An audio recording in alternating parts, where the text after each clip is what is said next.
بسم اللہ الرحمن الرحیم۔ السلام علیکم۔ سورہ مائدہ کی آج ہم نے آخری آیات پڑھنی ہے۔ آج انہیں ہم نے سورہ مبارکہ کو مکمل کرنا ہے انشاءاللہ۔ ہم آیت نمبر 109 سے شروع کر رہے ہیں۔ اعوذ باللہ من الشیطان الرجیم، بسم اللہ الرحمن الرحیم۔ یوم یجمع اللہ الرسل، خیال کرو اس دن کا کہ جس دن اللہ جمع کرے گا رسولوں کو، سب رسولوں کو، یعنی وہ لوگ کہ جو اللہ کی گواہی چھپاتے ہیں، جن کے پاس حق موجود ہے، سچائی موجود ہے، لیکن اپنی دنیاوی مصلحتوں اغراض کی وجہ سے ان کو چھپاتے ہیں، وہ اس دن کو یاد رکھیں جب اللہ سب رسولوں کو جمع کرے گا۔ اور پھر کیا کہے گا؟ فیقول، وہ کہے گا، ماذا اجبتم، تمہیں کیا جواب دیا گیا؟ یعنی تمہارے لوگوں نے، تمہاری قوم نے، تمہاری امتوں نے تمہیں تمہارے دعوت، تمہارے پیغام کے پہنچانے کے بعد کیا رسپانس دیا؟ قرآن مجید میں یہ بات بار بار بیان ہوئی ہے کہ قیامت کے روز اللہ تعالیٰ پوچھیں گے کہ تمہارے پاس اگر ہمارے رسول آئے تھے تو تم نے کیا جواب دیا تھا؟ جب تمہارے پاس ہمارا پیغام آ گیا تھا، سچائی آ گئی تھی، تو تم نے کیسے رسپونڈ کیا؟ قالو، رسول کہیں گے۔ یہاں تو یہ پوچھا جا رہا ہے کہ یہ بتایا جا رہا ہے کہ رسولوں سے بھی پوچھا جائے گا، جیسا کہ قرآن مجید میں یہ بات بیان ہوئی ہے کہ سورہ اعراف میں آگے چل کے ہم دیکھیں گے، فَلَنَسْأَلَنَّ الَّذِينَ أُرْسِلَ إِلَيْهِمْ، ہم لازماً پوچھیں گے ان سے بھی کہ جن کی طرف رسول بھیجے گئے، وَلَنَسْأَلَنَّ الْمُرْسَلِينَ، اور ہم رسولوں سے بھی پوچھیں گے۔ تو یہاں یہ رسولوں سے پوچھنے کا ذکر ہے کہ ماذا اجبتم، یہ بتاؤ کہ تمہیں کیا جواب دیا گیا۔ یہ ظاہر ہے کہ ان لوگوں کے لیے ہے کہ جنہوں نے جواب غلط دیا یا جنہوں نے صحیح رویہ اختیار نہیں کیا، ان پر بات آخری حد تک ثابت کرنے کے لیے یہ پوچھا جائے گا۔ قالو، وہ جواب میں کہیں گے، لا علم لنا، ہمیں کچھ علم نہیں، انک انت علام الغیوب، تو ہی ہے کہ جو غیب کا جاننے والا ہے۔ یعنی مطلب یہ ہے کہ ہم نے تو اپنا کام کر دیا، اس کے بعد ہم اپنی ذمہ داری سے سبکدوش ہو گئے۔ باقی یہ بات کہ لوگوں نے کیا جواب دیا، انہوں نے کس طرح سے تیرے پیغام کے بارے میں رویہ اختیار کیا، یہ تو ہی بہتر جانتا ہے، تو تمام غیب کا جاننے والا ہے۔ اذ قال اللہ، اس دن کا خیال کرو کہ جب کہے گا اللہ، یا عیسی ابن مریم، اے عیسیٰ مریم کے بیٹے، اذکر نعمتی علیک، تم یاد کرو میری نعمت کے جو میں نے تم پر کی۔ معلوم یہ ہوا کہ یہ جو سوال جواب ہوں گے ایک ایک رسول سے ہوں گے، ایک ایک پیغمبر سے ہوں گے، لیکن اب اللہ نے ان پیغمبروں میں سے ایک نمایاں پیغمبر مسیح علیہ السلام سے جو سوال جواب ہوگا اس کا ذکر کیا ہے۔ اس کی وجہ یہ ہے کہ مسیح علیہ السلام کے معاملے میں جس طرح سے کہ انسانیت میں ایک بہت بڑی تعداد نے یہ گھپلا کیا کہ جو پیغام وہ لے کر آئے، جس پیغام کو انہوں نے واضح طریقے سے لوگوں کے سامنے پیش کیا، ان کے ماننے والوں نے ان کا نام لے کر اس پیغام کو ایسا بدلا کہ جو اصل مقصد تھا، جو اصل پیغام تھا، اس کے بالکل الٹ اس کے بالکل برعکس ایک دین کے نام پر پیش کی گئی ایک آپ کہیے نیریٹو، تو ان سے خاص طور پر پوچھا جائے گا۔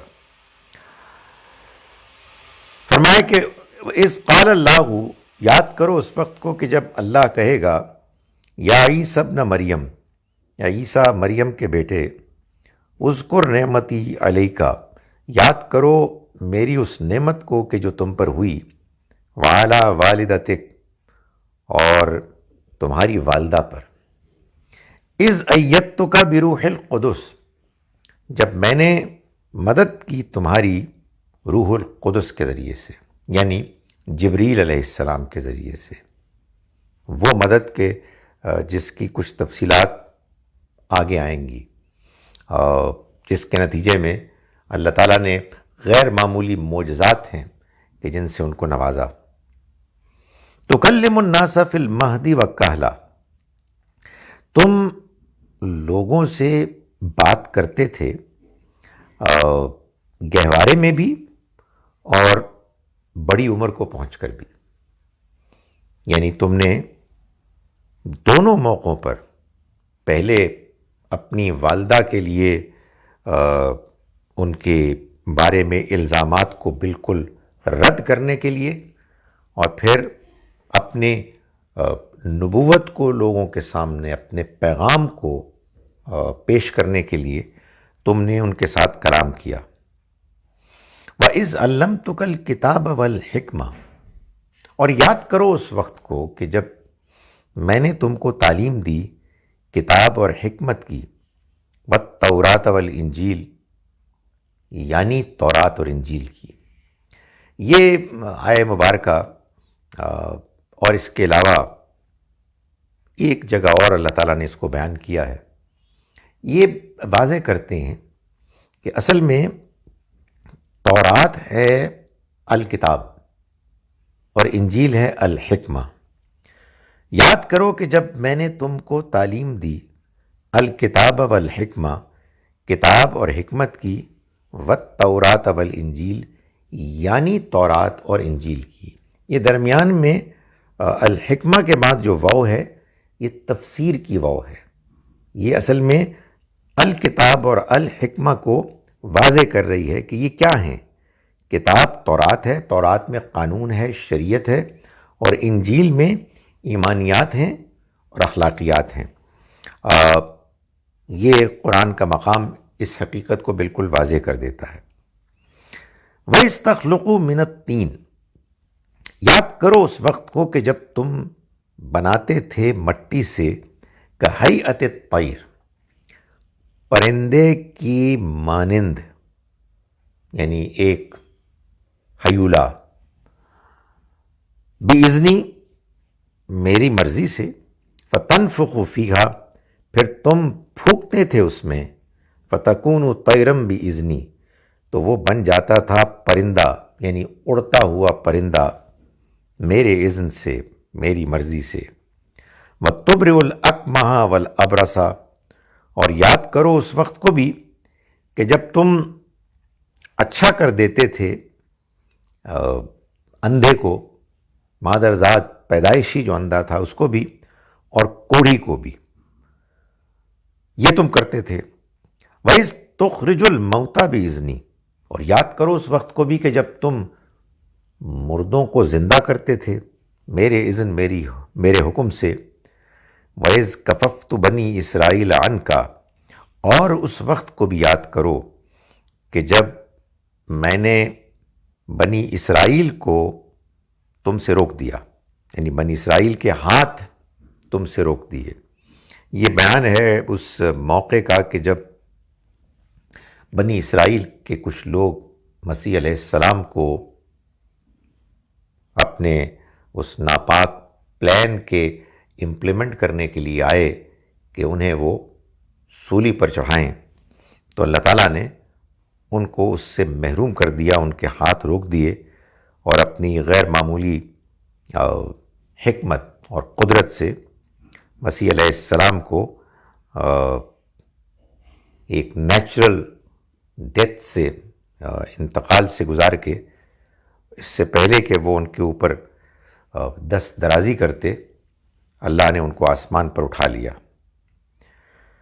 فرمایا کہ وَإِذْ كَفَفْتُ بَنِي إِسْرَائِيلَ ان کا، اور جب کہ ہم نے بنی اسرائیل کے ہاتھ تمہاری طرف بڑھنے سے روک دیے، اذ جئتہم بالبینات، جب کہ تم آئے ان کے پاس واضح نشانیوں کے ساتھ، فقال الذین کفروا منہم، تو کہا ان لوگوں نے کہ جنہوں نے انکار کیا ان میں سے، ان ھذا الا سحر مبین، یہ تو سوائے کھلے جادو کے اور کچھ بھی نہیں ہے۔ یعنی سچ کو، حق کو ماننے کی بجائے انہوں نے اس کا انکار کر دیا، اور جو غیر معمولی معجزات ان کو دکھائے گئے تھے ان کی توجیہ یہ پیش کی کہ یہ تو جادو ہے۔ فرمایا وَإِذْ أَوْحَيْتُ إِلَى الْحَوَارِيِّينَ، اور یاد کرو اس وقت کو بھی کہ جب میں نے اشارہ کیا وحی کی، یعنی ظاہر ہے کہ وحی لفظ ایک تو اصطلاح ہے جو اس مفہوم کے لیے ہے کہ جس میں اللہ کے پیغمبروں کو اللہ کا پیغام پہنچتا ہے، اور ایک یہ لفظ اپنی لغوی مفہوم میں بھی ہے، اس میں اشارہ، اس کو کوئی دل میں بات پیدا کر دینا، اس مفہوم میں بھی یہی لفظ آتا ہے۔ تو جب ہم نے اشارہ کیا، ہم نے دل میں بات ڈالی الی الحواریین، حواریوں کے۔ حواری کون؟ جو مسیح علیہ السلام کے شاگرد تھے، ان کو کہا گیا کہ ان کو اللہ نے اپنا اشارہ کیا، ایما کیا، اور یہ کہا کہ ان آمنو بی، کہ تم ایمان لاؤ مجھ پر، و برسولی، اور میرے رسول پر۔ یہ اللہ نے جب ان کو کہا تو ظاہر ہے اس کا یہ مطلب نہیں ہے کہ وہ تو جانتے ہی کچھ نہیں تھے، ان کا تو اس میں کوئی رویہ رول تھا ہی نہیں، اور محض اللہ کے کہنے پر انہوں نے ایسا کیا نہیں۔ اللہ تعالیٰ بعض اوقات بات کو اس کی جو آخری مرحلہ ہوتا ہے اس کی بنیاد پر بیان کرتے ہیں، لیکن اللہ تعالیٰ نے ہم کو یہ بتایا ہے کہ اس نے انسانوں کو اس دنیا میں اختیار دیا ہے، ارادہ دیا ہے، وہ اپنی مرضی سے فیصلے کرتے ہیں، اور جو اخلاقی طور پر سچائی کے معاملے میں صحیح فیصلے کرتے ہیں ان کو اللہ تعالیٰ نوازتا ہے۔ تو یہاں جو اللہ تعالیٰ یہ فرما رہے ہیں کہ میں نے ان کو یہ حکم دیا حواریوں کو کہ ایمان لاؤ مجھ پر، تو یہ اصل میں اس پوری تفصیل کے ساتھ ہے۔ وہ حق پسند تھے، اللہ نے ان کے لیے یہ موقع فراہم کیا کہ ان کو مسیح علیہ السلام کی دعوت پہنچی، ان کے دل میں اتری، اور وہ ایمان لائے اللہ پر بھی اور اس کے رسول پر بھی۔ اللہ پر ایمان لائے یعنی اللہ پر ایمان لانے کا جو واضح تقاضا ان کے سامنے آیا۔ اللہ پر ایمان سے مراد صرف یہ نہیں ہے کہ آپ ایک خالق کو مانتے ہیں، بلکہ اس خالق، اس مالک، اس رب کی طرف سے جو آپ کے سامنے تقاضا آتا ہے، جو پیغام آتے ہیں، ان کو ماننا بھی اصل میں اللہ کو ماننا ہے، اور ان کا انکار اللہ کا انکار ہے۔ سو فرمایا کہ جب میں نے کہا، میں نے ایما کیا، میں نے اشارہ کیا بنی حواریوں کو کہ ایمان لاؤ مجھ پر اور میرے رسول پر، قالو، تو انہوں نے کہا آمنا، ہم ایمان لائے، وشہد، اور گواہ رہیو، بأننا مسلمون، کہ ہم مسلمان ہیں، فرمانبردار ہیں۔ اس قال الحواریون، اور یاد کرو اس وقت کو بھی جب حواریوں نے کہا یا عیسی ابن مریم، اے عیسیٰ مریم کے بیٹے، هل یستطیع، کیا یہ کر سکتا ہے ربک، تمہارا رب، ان ینزل علینا مائدتن، کہ وہ اتارے ہم پر ایک خوان، دسترخوان، من السمائی، آسمان سے۔ یہ کر سکتا ہے سے مراد یہ نہیں ہے کہ ان کو یہ خیال تھا کہ وہ کر نہیں سکتا، یعنی اس کے لیے یہ فزیکلی پاسبل ہے یا نہیں ہے، بلکہ اس سے مراد یہ ہے کہ کیا اس کی حکمت ہے، کیا اس کے ہاں اس کا امکان ہے۔ یعنی اللہ تعالیٰ کے بارے میں جب یہ کہا جائے گا کہ کیا وہ یہ کر سکتا ہے، تو اس کا مطلب یہ بھی ہو سکتا ہے کہ کیا اس کے لیے یہ پریکٹیکلی فزیکلی پاسبل ہے۔ یہ تو کوئی صاحب ایمان ایسا سوال نہیں کرے گا، اس لیے کہ اللہ تو ہر چیز کر سکتا ہے۔ لیکن اللہ کے کر سکنے میں ایک اور پہلو ہے کہ کیا اللہ کی حکمت، اللہ کی وزڈم میں اس کا امکان ہے کہ ایسا ہو۔ کیا ان ینزل علینا، کہ وہ اتارے ہم پر، مائدتن، ایک خوان، ایک دسترخوان، من السمائی، آسمان سے۔ اس کی وجہ ہماری آگے بتائیں گے، لیکن ظاہر ہے کہ یہ بات ہم جانتے ہیں کہ یہ تقاضا ابراہیم علیہ السلام نے بھی کیا، یہ تقاضا موسیٰ علیہ السلام نے بھی کیا کہ وہ اپنے رب کو دیکھیں، ابراہیم علیہ السلام نے کیا کہ وہ ان کو دکھایا جائے کہ اللہ تعالیٰ مردوں کو کیسے زندہ کرے گا۔ تو یہ تقاضا، یہ فرمائش، اس کا خیال آنا، یہ کوئی ایسی بعید از قیاس بات نہیں ہے، اس کو آپ ایسا نہیں کہ ان امیجنیبل ہے، بلکہ بعض صورتوں میں تو بڑی نیچرل بات ہے کہ بھائی وہ ہمیں اگر نظر آ جائے تو بڑی کمال ہو جائے اور ایمان میں مزید اضافہ ہو۔ مگر اسی طرح کے سوالات کفار بھی کرتے تھے اور تقاضا کرتے تھے کہ ان کو کوئی معجزہ، کوئی نشانی نظر آئے۔ فرق یہ تھا کہ کفار کے ہاں یہ تقاضا بدنیتی پر مبنی تھا، یعنی ان کی نیت نہیں تھی کہ وہ مانے، تو وہ پھر ایک بہانہ بناتے تھے، مذاق کرتے تھے، اور ان کو اس بات کا کوئی یقین بھی نہیں تھا کہ ایسا ہو سکتا ہے۔ سو انہوں نے، ظاہر ہے یہ اللہ کے فرما بردار بندے تھے، انہوں نے اپنی طرف سے یہ تقاضا کیا، تکون لنا عیدا لاولنا و آخرنا، اور انہوں نے یہ جب فرمائش کی تو یہ بھی کہا کہ یہ ہمارے اگلوں اور پچھلوں کے لیے ایک عید، ایک یادگار دن بن جائے گا۔ یعنی لوگوں کو جب یہ معلوم ہوگا کہ یہ وہ دن تھا کہ جس دن آسمان سے اللہ نے خاص طور پر خوان اتارا، تو وہ اس کو منائیں گے، یہ ایک یادگار بن جائے گی یہ دن۔ فرمایا کہ یہ ہمارے لیے حل یستطیع ربک ان ینزل علینا مائدۃ من السماء، انہوں نے جب یہ کہا تو معاف کیجیے گا میں شاید آگے پڑھ گیا، قالت اتقوا اللہ، تو فرمایا کہ تم ڈرو اللہ سے، ان کنتم مومنین، اگر تم واقعی مومن ہو۔ یعنی یہ تم کیا فرمائش کر رہے ہو؟ تم اللہ کے اپنے فیصلے اور اشارے کے بغیر اپنی طرف سے بات مانگ رہے ہو، تقاضا کر رہے ہو۔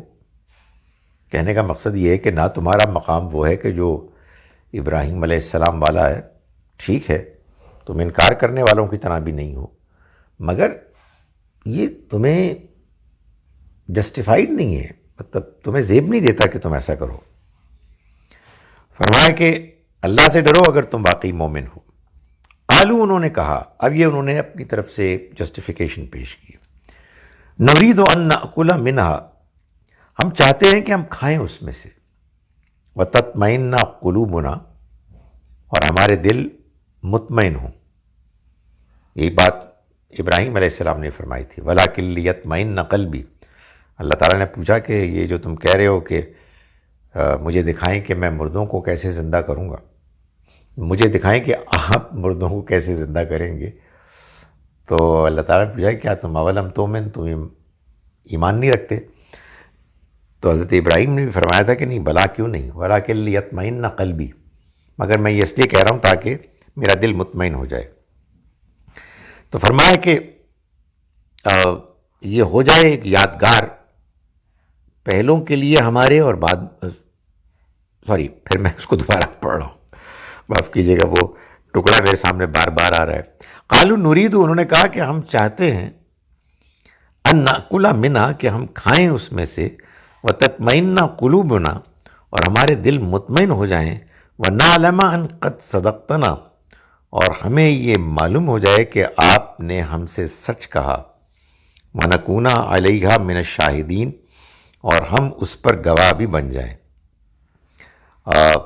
معلوم یہ ہوا کہ یہ کچھ نہ کچھ تو ان کے دل میں ایک تردد کی کیفیت تھی کہ جس میں انہوں نے اظہار کیا کہ اگر ایسا ہو جائے تو ہمارا ایمان بالکل پختہ ہو جائے اور ہمیں یقین آ جائے کہ جو آپ کہہ رہے ہیں وہ صحیح کہہ رہے ہیں، اور پھر ہم اس کے گواہ بھی بن جائیں۔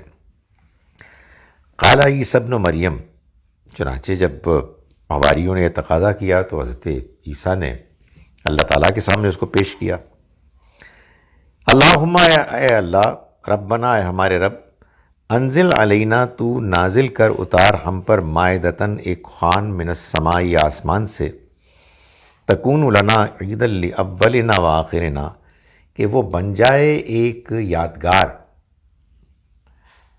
پہلوں کے لیے ہمارے اور بعد والوں کے لیے، بآیتم من کا، اور ایک نشانی تیری طرف سے، ورزقنا، اور تو ہمیں رزق فراہم کر، وانت خیر الرازقین، اور تو بہترین رزق دینے والا ہے۔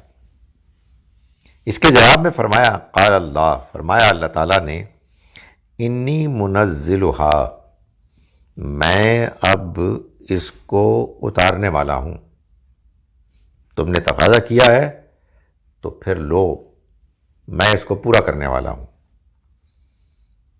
انی منزلہا علیکم، میں اس کو اتار دوں گا پھر تم پر۔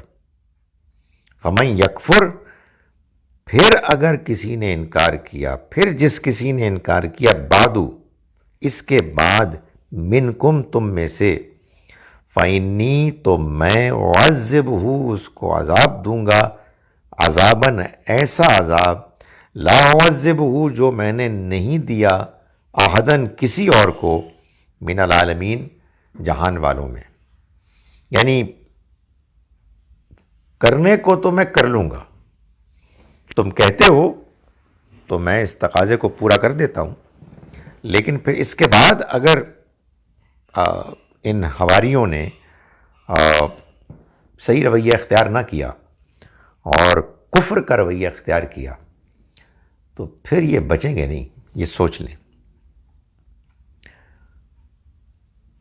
وَإِذْ قَالَ اللَّهُ يَا عِيسَى ابْنَ مَرْيَمَ، اب یہ آگے کی بات شروع ہو گئی، یعنی اللہ تعالیٰ عیسیٰ علیہ السلام سے سوال کریں گے۔ اس بیان سے معلوم ہوتا ہے کہ وہ جو مائدہ کا جو ایک تقاضا کیا تھا، وہ اللہ تعالیٰ کی طرف سے اس بیان کے بعد کہ میں اس کو نازل کر دوں گا، لیکن اس کے بعد اگر کسی نے انکار کیا تو اس کی خیر نہیں۔ تو معلوم یہ ہوتا ہے کہ حواری اس بات سے ڈر گئے اور انہوں نے اس کا تقاضا نہیں کیا، اور یہ واقعہ پھر نہیں ہوا، اور یہ واقعہ کہیں بیان بھی نہیں ہے، کہیں بائبل وغیرہ میں بھی۔ یہ بالکل سمجھ میں آتی ہے بات کہ ایک گروہ ہے لوگوں کا جو مسیح علیہ السلام کو مان چکا ہے، اچھے ہی لوگ تھے تو انہوں نے مانا، لیکن ابھی وہ ایمان کی کیفیت نہیں ہے کہ جس کو آپ کہیں کہ آخری درجے کا ایمان ہو، جس کو یقین بھی کہا جاتا ہے۔ تو انہوں نے ایک تقاضا کیا. اللہ تعالیٰ نے فرمایا کہ پھر اگر میں پورا کروں گا تو پھر ذمہ داری بھی بہت بڑھ جائے گی، اور انکار کے نتیجے میں، اس کے بعد صحیح رویہ اختیار نہ کرنے کے نتیجے میں پھر پکڑ بھی بہت ہوگی. اللہ تعالیٰ کی یہی پالیسی ہے، جس کو جتنا مرتبہ ملتا ہے، جتنی رعایت ملتی ہے، جتنا اچھا ماحول ملتا ہے، جتنے موقع ملتے ہیں، وہ اسی کے لحاظ سے جواب دہ ہے. چنانچہ پیغمبروں کے بارے میں بھی یہ کہا گیا، نبی صلی اللہ علیہ وسلم کی ازواج کے بارے میں بھی یہ کہا گیا ان کو خطاب کر کے کہ اگر تم نے غلط رویہ اختیار کیا تو پھر تم پر عذاب بھی دگنا آئے گا، اجر بھی دگنا ہوگا، عذاب بھی دگنا ہوگا. تو جب یہ بات اللہ تعالیٰ نے بیان فرمائی تو اس کے بعد حواری ڈر گئے اور انہوں نے تقاضا نہیں کیا. تو اس بات کو وہیں ختم کرنے کے بعد اب اللہ تعالیٰ فرما رہے ہیں وَإِذْ قَالَ اللَّهُ، اور خیال کرو، یاد کرو اس دن کو بھی جب اللہ کہے گا یا عیسیٰ ابن مریم، اے عیسیٰ مریم کے بیٹے، اَأَنْتَ قُلْتَ لِلنَّاسِ، کیا تم نے کہا تھا لوگوں سے اتخذونی و امی الہین، کہ بناؤ تم مجھے اور میری ماں کو بھی معبود من دون اللہ، اللہ کے سوا؟ کیا یہ بات تم نے کہی تھی؟ یعنی یہ بات کہ جو ایک بڑی تعداد میں تمہارے ماننے والے تمہارے دنیا سے رخصت ہونے کے کچھ عرصے بعد سے لے کے اور قیامت تک بولے چلے گئے، یہ تم نے ان کو دعوت دی تھی؟ تو وہ جواب میں کہیں گے کہ قال سبحانک، پاک ہے تو ہر عیب سے. یہ قرآن مجید میں جہاں کہیں بھی شرک کا بیان ہے کہ لوگ شرک کرتے ہیں، لوگوں نے اللہ کے ساتھ شریک ٹھہرایا، بعض ہستیوں کو اللہ کا بیٹا مانا، تو فوراً یہ کلمہ آتا ہے سبحانک، سبحان اللہ. کیا مطلب؟ یعنی مطلب یہ ہے کہ تو پاک ہے ہر عیب سے. سبحان اللہ، اللہ پاک ہے ہر کمزوری سے، ہر عیب سے، ہر خامی سے. یعنی اولاد تو اسے چاہیے ہو کہ جسے بوڑھا ہونا ہے، جسے مرنا ہے، جو اپنے کام کاج کرنے کے لیے خود وہ طاقت نہیں رکھتا کہ جس کی وجہ سے اس کو بچوں کی ضرورت ہے اور دوسروں کی ضرورت ہے. تو فرمایا کہ نہیں، تو ہر عیب سے پاک ہے. یعنی تیری تو یہ شان ہے کہ تجھے کسی کی ضرورت نہیں، تجھے اولاد کی کیا ضرورت ہے. فرمایا کہ ما یکون لی ان اقول، میرے لیے ممکن ہی نہیں ہے، یہ میری شان نہیں، یہ میری مجال نہیں کہ میں کہوں ان اقول، میں وہ بات کہوں ما لیس لی بحق، جس کا مجھے کوئی حق ہی نہیں ہے. مطلب یہ میں کیسے بات کر سکتا ہوں اتنی بڑی، اتنی عجیب. ان کنت قلتہ، میں نے تو جو بات کہی، فقد علمتا، تو اس کو جانتا ہے. تعلم ما فی نفسی، تو جانتا ہے جو میرے نفس میں ہے. ولا اعلم ما فی نفسک، اور میں نہیں جانتا جو تیرے نفس میں ہے، جو تیرے اندر، تیرے دل میں ہے. یعنی تو میری بات جانتا ہے، مجھے نہیں معلوم کہ تیری کیا پلان ہے، تیری کیا اسکیم ہے. انک انت علام الغیوب، یقیناً تو غیب کا جاننے والا ہے. ما قلت لہم، میں نے کچھ نہیں کہا ان کو. یہی مسیح علیہ السلام ہی فرما رہے ہیں، ما قلت لہم، میں نے نہیں کہا ان کو کچھ بھی، الا ما امرتنی، سوائے اس کے کہ جس کا تو نے مجھے حکم دیا، بھی جس کا، ان اعبدوا اللہ، کہ تم عبادت کرو اللہ کی، ربی و ربکم، جو میرا بھی رب ہے اور تمہارا بھی رب. یہی اصل میں وہ ربی و ربکم، میرا بھی رب ہے اور تمہارا بھی رب، یہ وہ ہے کہ جو بائبل میں، پرانی کتابوں میں وہ عبرانی سے ترجمہ ہو کر رب کی جگہ باپ بن گیا۔ زبانوں میں ایسا ہوتا ہے کہ بعض اوقات ایک ہی لفظ ایک سے زیادہ مفہوم کے لیے استعمال ہوتا ہے۔ یعنی معلوم ہوتا ہے کہ عبرانی میں وہی لفظ رب کے لیے بھی آتا ہے، وہی لفظ باپ کے لیے بھی آتا ہے، وہی لفظ جیسے ہمارے ہاں عبد ہے، وہاں کوئی لفظ تھا جو بندے کے لیے بھی آتا ہے، اور وہی لفظ ہے کہ جو بیٹے کے لیے بھی آتا ہے۔ تو اس کے نتیجے میں یا تو کنفیوزڈ ہو گئے وہ، یا بعض لوگوں نے اس سے فائدہ اٹھایا اور رب باپ بن گیا اور عبد بیٹا بن گیا۔ تو قرآن مجید نے اس کی اصل حقیقت کو بیان کیا مسیح علیہ السلام کی اپنی زبانی، کہ انہوں نے جو اصل بات کہی تھی وہ یہ تھی کہ میں نے تو کہا تھا ان کو کہ وہی بات کہی تھی جس کا تو نے مجھے حکم دیا تھا، ان اعبدوا اللہ، کہ اللہ کی عبادت کرو، ربی و ربکم، جو میرا بھی رب ہے اور تمہارا بھی رب۔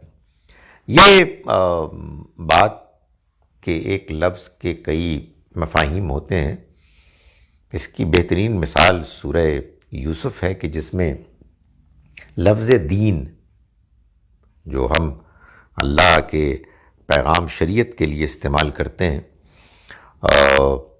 وہ عام قانون کے لیے استعمال ہوا ہے، اور رسول ایک عام پیغام پہنچانے والے کے لیے ہوا ہے، اور لفظ رب بادشاہ کے لیے ہوا ہے۔ سو یہ ہو جاتا ہے، لیکن ظاہر ہے کہ جو لوگ واقف ہیں کہ ان الفاظ کی کیا حقیقت ہے اور یہ جہاں استعمال ہوتے ہیں وہاں ان کا اصل مفہوم کیا ہے، وہ جانتے ہیں اس فرق کو۔ جو اس سے ناواقف ہیں وہ کنفیوزڈ ہو جاتے ہیں، اور جو واقف تو ہیں مگر وہ کچھ اور مفہوم پیدا کرنا چاہتے ہیں، وہ پھر اس کو غلط استعمال کرتے ہیں۔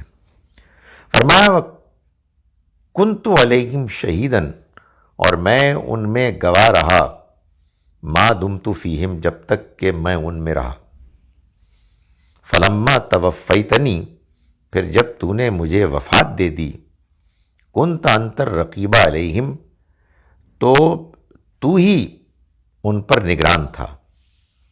یعنی جب تک تو میں ان کے درمیان رہا تو میں ان کے ساتھ رہا، میں نے ان کو یہی بات بتائی، لیکن جب تو نے مجھے وفات دی تو اس کے بعد تو ان پر تو ہی نگران تھا، تو ہی سب کچھ جانتا تھا کہ ان کا کیا معاملہ ہے۔ وَأَنْتَ عَلَىٰ كُلِّ شَيْءٍ شَهِيدٌ، اور تو ہر چیز پر گواہ ہے۔ اس میں ضمنی طور پر یہ بات آ گئی کہ ظاہر ہے کہ یہ سب ڈائیلاگ ہوگا، کب ہوگا؟ قیامت کے روز۔ اور ڈائیلاگ کیا ہوگا؟ اللہ تعالیٰ عیسیٰ علیہ السلام سے پوچھیں گے قیامت کے روز جب یہ دنیا ختم ہو جائے گی کہ یہ بتاؤ کہ تم کو کیا جواب دیا گیا تھا، اور تم نے لوگوں کو یہ تعلیم دی تھی کہ تم بھی اور تمہاری والدہ بھی معبود ہیں میرے علاوہ؟ تو وہ جو جواب دیں گے وہ بتا دیا گیا کہ میں نے تو ان کو صرف وہی کہا جو تو نے مجھے بتایا تھا کہ اللہ کی عبادت کرو جو میرا بھی رب ہے اور تمہارا بھی رب ہے۔ یہ میں کیسے کہہ سکتا تھا جو بات انہوں نے میری طرف منسوب کی، اور میں ان پر رہا گواہ تیرے پیغام کے ساتھ جب تک کہ میں ان کے درمیان رہا، اور جب تو نے مجھے وفات دے دی تو تو ہی ان پر نگران تھا۔ اس کے بعد ظاہر یہ سوال پیدا ہوتا ہے کہ وہ جو قیامت کے قریب مسیح علیہ السلام کو آنے کا ذکر بہت لوگ بیان کرتے ہیں، وہ کیا چیز ہے؟ یعنی اگر وہ ایک واقعہ ہے، ہونا ہے، تو پھر تو یہ بڑا اہم مقام تھا کہ اس میں اس کا ذکر ہو جاتا۔ یعنی اللہ تعالیٰ یہ بتاتے کہ مسیح علیہ السلام یہ فرمائیں گے کہ میں تب ان میں رہا میں نے کوئی ایسی بات نہیں کی، اور ابھی میں حال ہی میں ریسنٹلی دوبارہ ہو کے آیا ہوں اور میں یہ واضح کر کے آیا ہوں کہ یہ میں نے بات نہیں کہی تھی، لیکن ایسا کوئی ذکر نہیں ہے۔ بلکہ سورہ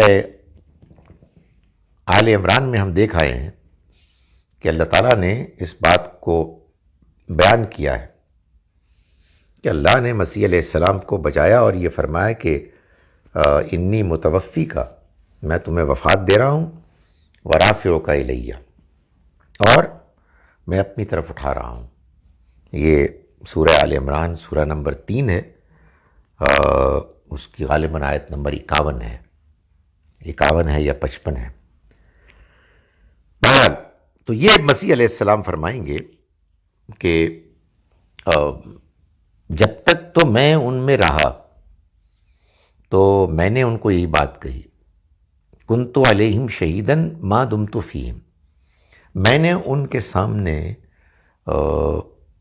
یہی پیغام پیش کیا جو تو نے مجھے بتایا تھا جب تک میں ان کے درمیان رہا، پھر جب تو نے مجھے وفات دے دی تو ہی ان پر نگران تھا۔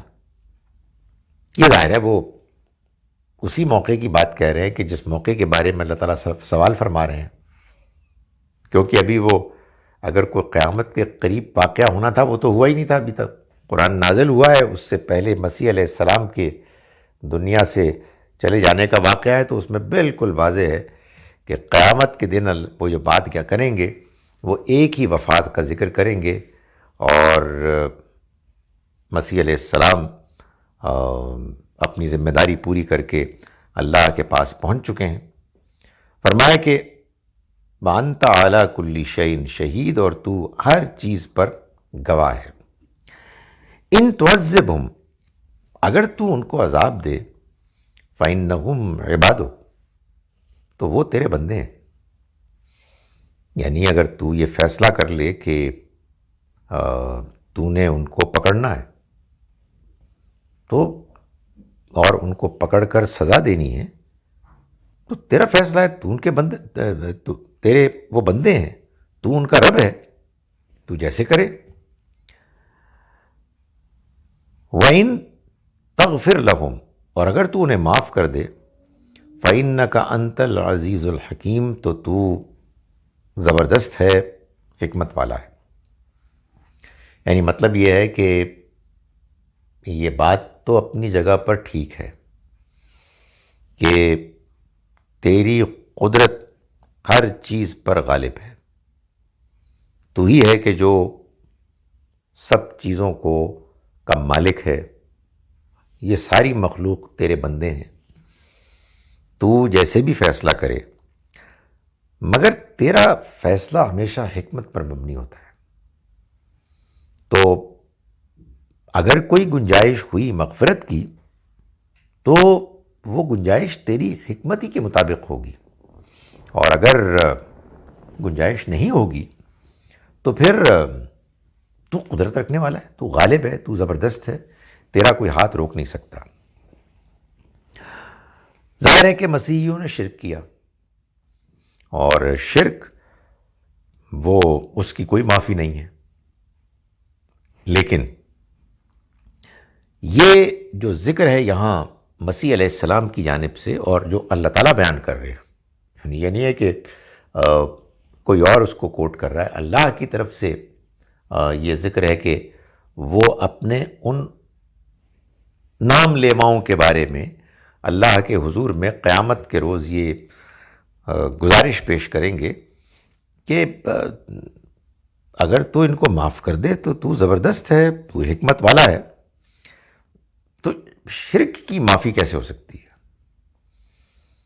اس کا جواب یہ ہے کہ معافی تو قتل کی بھی نہیں ہو سکتی، معافی تو زنا کی بھی نہیں ہو سکتی، معافی تو یتیم کے مال کو ہڑپ کرنے کی بھی نہیں ہو سکتی، معافی تو قانون وراثت کے معاملے میں گھپلا کرنے میں بھی نہیں ہو سکتی، وغیرہ وغیرہ۔ لیکن یہ اور اس طرح کے جتنے بڑے گناہ ہیں، جھوٹ، دغا، ظلم، تکبر، یہ جب ہوتے ہیں اپنی آخری شکل میں، انتہائی شکل میں، تو تب یہ ناقابل معافی ہوتے ہیں۔ اگر کوئی درمیانی صورت ہے جس میں ایک شخص ہے جس نے یہ کام کیا مگر وہ اندر ہی اندر کچھ متردد بھی ہے کہ مجھے بات سمجھ میں نہیں آ رہی، ویسے میری ٹریڈیشن میں یہ چیز ہے مگر میں بے چین بھی ہوں، مگر وہ کر بھی رہا ہے، سو اللہ ہے نا جو سب کچھ جانتا ہے۔ تو اس وجہ سے یہ بات کہ ہم دوسروں کے لیے دعا نہ کریں یہ ٹھیک نہیں ہے۔ دعا تو ہم کریں گے مگر فیصلہ وہی ہوگا جو اللہ کے ہاں صحیح فیصلہ ہوگا، جو اللہ کو منظور ہوگا۔ تو اللہ کے عظیم پیغمبر مسیح علیہ السلام بھی یہ گزارش پیش کریں گے۔ آپ اس کو شفاعت کہیے، آپ اس کو دعا کہیے، آپ اس کو گزارش کہیے، لیکن یہ وہ بات بیان کریں گے۔ اور ظاہر ہے اس کا مطلب یہ ہے کہ خدایا تو جانتا ہے، تو حکمت والا ہے، تجھے سب کچھ معلوم ہے، اس لیے تیرے یہ سارے بندے ہیں، تو جو فیصلہ کرے گا بالکل ٹھیک فیصلہ کرے گا۔ تیرے فیصلے میں اگر کوئی مغفرت کی گنجائش ہوئی تو معاف کر دے گا، اور ہماری درخواست ہے کہ تو معاف کر دے، اور اگر کوئی گنجائش نہیں ہوگی تو زبردست ہے، تو قادر مطلق ہے، تجھے کوئی تیرے فیصلوں کے نافذ کرنے سے روک نہیں سکتا۔ قال اللہ، فرمائے گا اللہ، ھذا یوم ینفع الصادقین صدقہم، یہ وہ دن ہے کہ جس دن سچوں کو ان کے سچ کا فائدہ پہنچے گا۔ صادق، صدق یہ کیا ہے؟ وہ شخص کے جس کے قول میں، عمل میں، ارادے میں کوئی تضاد نہیں، سچا انسان ہے۔ ایک ہوتا ہے نا کہ آدمی دھوکے باز ہے، ڈرامے باز ہے، اس کی خواہش یہ ہوتی ہے کہ وہ لوگوں کو متاثر کرے اپنی نیکی سے، اور باہر کچھ ہے اندر کچھ ہے۔ اور ایک وہ شخص ہے کہ جو باہر ہے وہی اندر ہے، اور اس کا اندر اس کے باہر ہی کی طرح سچا ہے، اور بلکہ اس کا باطن اس کے ظاہر سے بھی زیادہ پاک ہے۔ یہ ہیں سچے۔ فرمایا کہ آج کا دن وہ دن ہے کہ جب سچوں کو ان کا سچ فائدہ پہنچائے گا۔ لہم جنات تجری من تحتها الانہار، ان کے لیے باغات ہوں گے، بہتی ہوں گی جن کے نیچے نہریں، خالدین فیہا، رہیں گے وہ اس میں ابدا، ہمیشہ کے لیے۔ یہ غور فرمائیں کہ یہ نہیں کہا کہ فلاں مذہب کے لوگوں کو اس دن کامیابی ہوگی، کہنے کو تو یہ بڑا اچھا موقع تھا، نہیں، جو بات اصل ہے وہی بیان کی۔ انسان کو سچا ہونا چاہیے، راست باز، پاک انسان، پاک صاف، قول میں بھی سچا، فعل میں بھی سچا، ارادے میں بھی سچا، یہ بات بیان کی ہے۔ بھائی اس طرح کا انسان غیر مسلموں میں بھی پیدا ہو سکتا ہے، مسلمانوں میں بھی پیدا ہو سکتا ہے۔ یہ تو ہم مسلمانوں کی نالائقی ہے کہ ہم نے اپنے دین، قرآن، اللہ کے پیغام کو سمجھے بغیر نہ جانے کیسے اللہ کے بارے میں یہ فیصلہ سنا دیا کہ اس نے طے کر لیا ہے کہ اب قیامت تک کے لیے جو خود اس نے مسلمانوں کے ہاں پیدا کیے ہیں لوگ، وہ تو الحمدللہ جنت میں جائیں گے، اور جو اس نے خود غیر مسلموں کے ہاں پیدا کیے ہیں وہ جہنم میں جائیں گے۔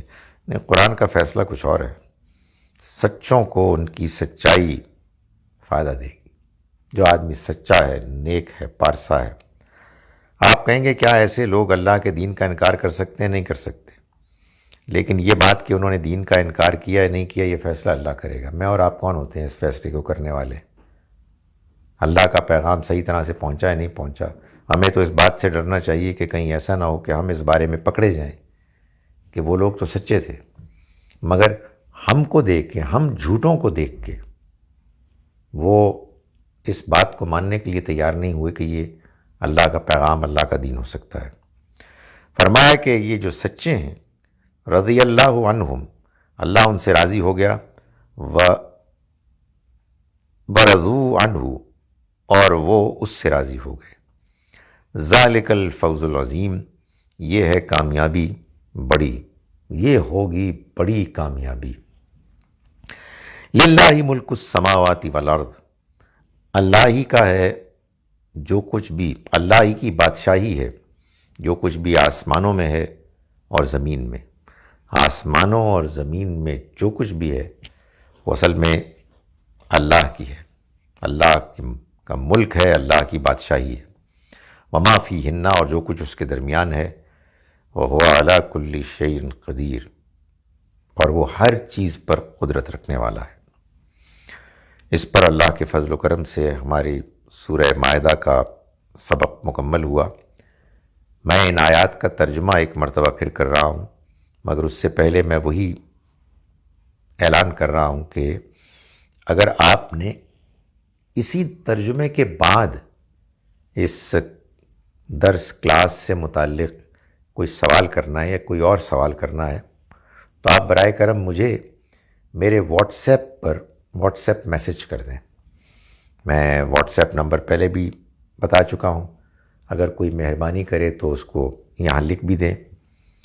0092-335-4944-936 +92-335-4944-936۔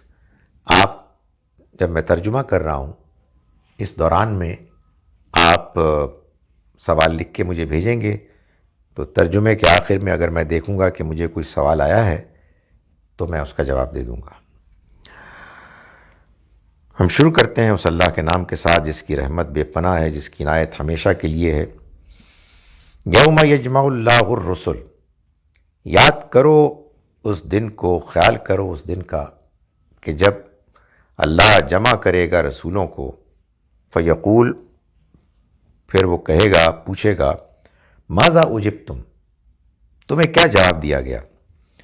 قالو، وہ کہیں گے، لا علم لنا، ہمیں کوئی علم نہیں، انک انت علام الغیوب، تو ہی ہے کہ جو غیبوں کا جاننے والا ہے۔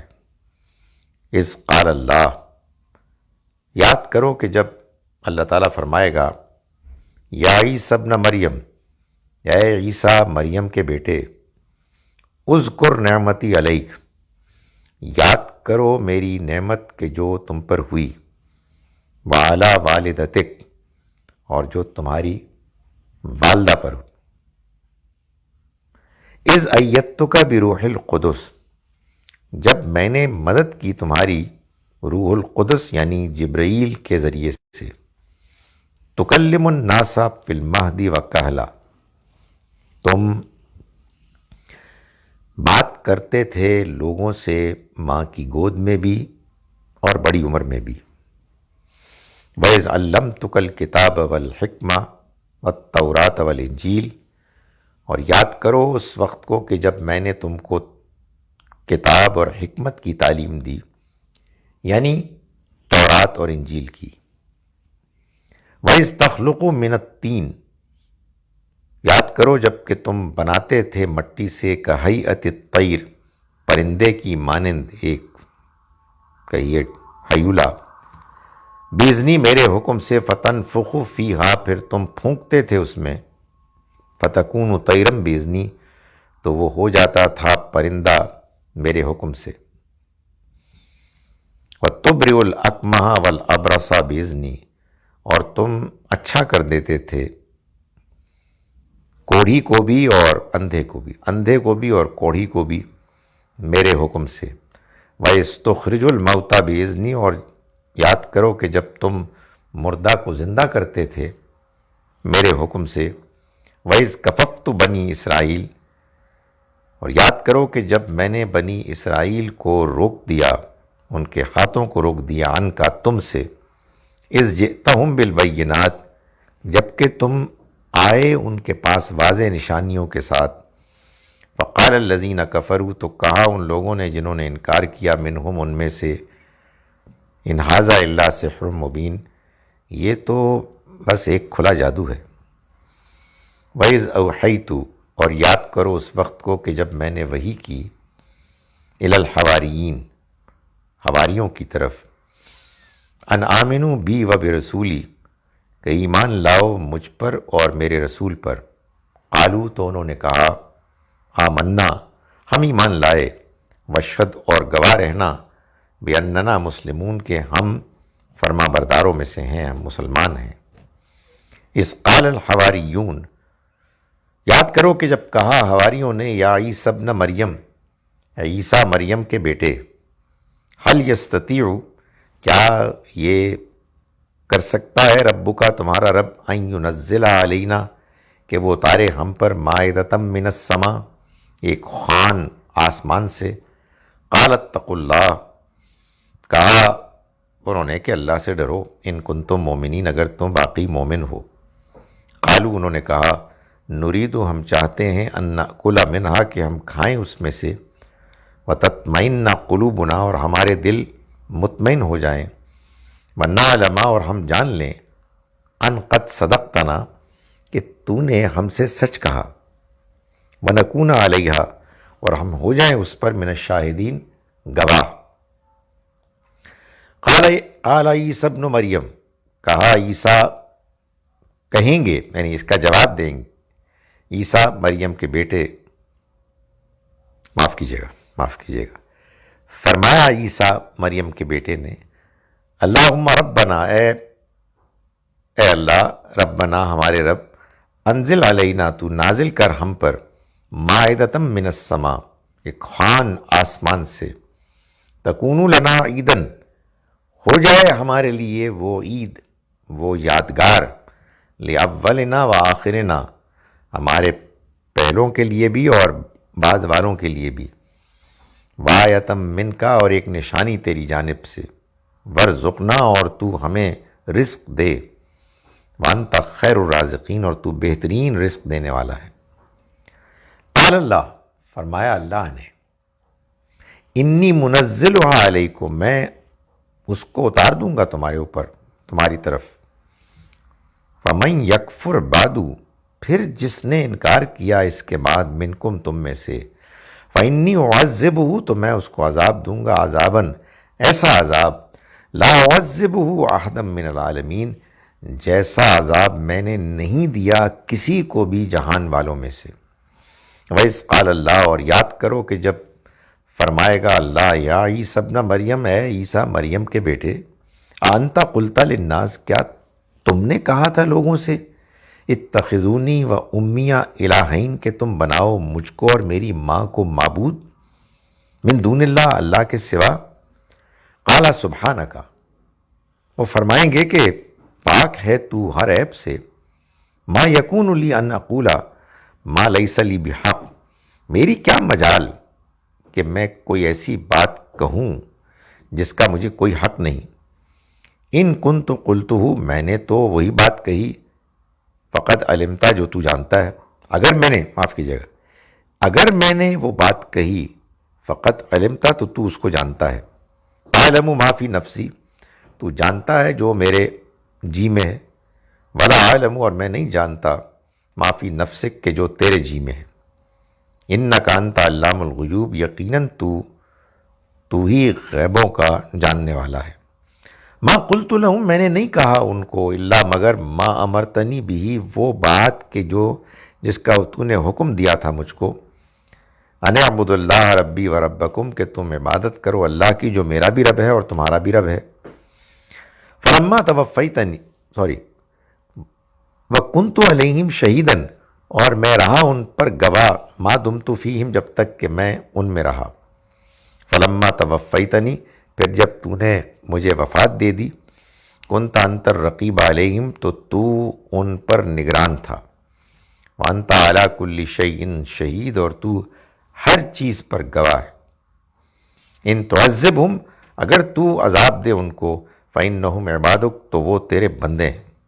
وإن تغفر لہم، اور اگر تو معاف کر دے ان کو، فإنک، تو بے شک تو، تو ہی العزیز الحکیم، زبردست ہے، حکمت والا ہے. قال اللہ، فرمایا اللہ نے، ھذا یوم ینفع الصادقین صدقہم، یہ وہ دن ہے کہ فائدہ دے گا سچوں کو اس دن ان کا سچ. لہم، ان کے لیے ہوں گے، جنات، باغات، تجری، بہتی ہوں گی، من تحتہا، جن کے نیچے، الانہار، نہریں، خالدین فیہا، وہ ہمیشہ رہیں گے ان میں، ابدا، ہمیشہ. رضی اللہ عنہم، راضی ہو گیا اللہ ان سے، ورضوا عنہ، اور وہ راضی ہو گئے اس سے. ذالک الفوز العظیم، اور یہ کامیابی ہے بڑی. للہ ملک السماوات والارض، اللہ ہی کی ہے آسمانوں اور زمین کی بادشاہت، وما فیہن، اور اس کی کہ جو اس کے درمیان ہے، وہو علی کل شیء قدیر، اور وہ ہر چیز پر قدرت رکھنے والا ہے. اقول قولی ھذا واستغفر اللہ لی ولکم. اچھا جناب، سوال: Is it possible if I get the notification of your lecture on Facebook on my mobile?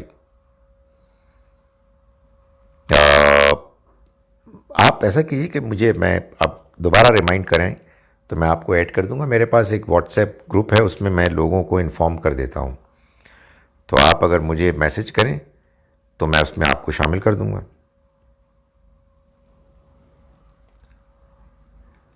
Kindly guide about the idea of reciting Al-Fatiha for the dead people, also about visiting the graveyard in the light of Islam. یہ جو سوال ہے آپ کا، یہ اصل میں اس کے بارے میں ہے جس کو ہم کہتے ہیں فاتحہ پڑھنا. اور یہ ایک بڑی دلچسپ بات ہے کہ فاتحہ پڑھنا جو ہے وہ کیا ہے. ہمارے ہاں جو بتایا جاتا ہے وہ یہ ہے کہ آپ سورہ فاتحہ پڑھیں 1 مرتبہ، اور سورہ اخلاص پڑھیں 3 مرتبہ، اور یہ آپ بخش دیں ان کو کہ جن کی قبر پہ آپ کھڑے ہیں یا جن کے لیے آپ دعا کر رہے ہیں، جو فوت ہو گئے ہیں. ظاہر ہے کہ ایک مسلمان کو یہ سوال کرنا چاہیے نا کہ کیوں کریں ہم. بدقسمتی ہماری ہے کہ مسلمان یہ سوال نہیں کرتے. کیوں نہیں کرتے؟ اس لیے نہیں کرتے کہ ہم میں اور ان لوگوں میں کوئی فرق ہی نہیں ہے کہ جو اپنے آباء و اجداد کی بات سن کر مان لیتے تھے، اور ہم نے اس کو باقاعدہ ایک فلسفہ بنایا ہوا ہے. کہنے کا مقصد یہ ہے کہ سوال یہ پیدا ہونا چاہیے کہ کیا یہ نبی اکرم صلی اللہ علیہ وسلم نے ایسا ہم کو سکھایا ہے؟ تو اس کا جواب ہے ہرگز نہیں. تو اس پہ آدمی کو پریشان ہونا چاہیے نا کہ بھائی اللہ کے رسول نے تو یہ بات بتائی نہیں ہے، تو پھر یہ کس نے بتائی ہے؟ اللہ جانے کس نے بتائی ہے. جس نے بتائی ہے ظاہر ہے کہ یہ تو وہی ذمہ دار ہیں. لیکن یہ بھی سوال پیدا ہوتا ہے کہ یہ انہوں نے ایسا کیوں کہا. مرضی ہے، وہ جو چاہے کریں. لیکن بہرحال جب اللہ کے پیغمبر نے کوئی بات ہمیں نہیں سکھائی ہے دین کی، اور آپ اس دین کی بات کو رائج کرتے ہیں، یہ بدعت ہے، اور بدعت کو سخت کنڈیم کیا گیا ہے، اس لیے کہ یہ اصل میں دین میں ایک اضافہ ہے. یہ بات جنہوں نے کی ہے، میں نہیں جانتا کہ انہوں نے کی ہے، لیکن اب بڑی مشہور ہے. وہ انہوں نے اس لیے کی ہے کہ حدیث میں آتا ہے کہ سورہ اخلاص ثلث 1/3 قرآن ہے، یعنی اس کو پڑھنا. تو انہوں نے کہا کہ پھر ہم 3 مرتبہ پڑھیں گے تاکہ 1/3 جمع 1/3 جمع 1/3 یہ پورا ایک بن جائے قرآن۔